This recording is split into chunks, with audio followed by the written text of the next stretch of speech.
So, ito yung ating napamalingki worth 80 pesos or 80,000 sa pera nila dito. So, guys, ito, ilang item to? Ito.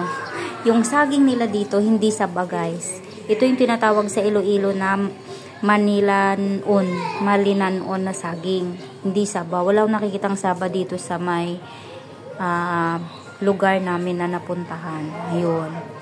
So, ayan. Hugasan ko lang. Ito yung papaya natin. Halagang 10 piso. Hugasan ko muna. Ilagay natin sa ref. Tapos, itong avocado natin. Basta lahat-lahat na to guys is 80 pesos. Okay?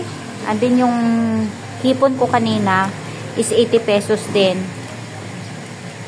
sa pera natin. Hugasan natin kasi maraming langaw. Para sure lang.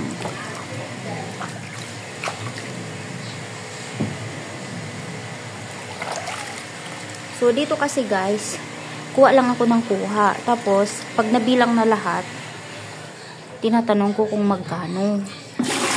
So, kung ilang item man yung nabili mo, sabihin nila yung presyo. Hindi na rin ako nangingi ng resibo kasi nga, nakikita ko maraming customer na bibili. Siyempre, maabala ko sila. Kaya, 80 pesos lang to. Ewan ko, sa Pilipinas, kung mabili ka nitong 80 pesos. Diba? Yun na guys. Okay.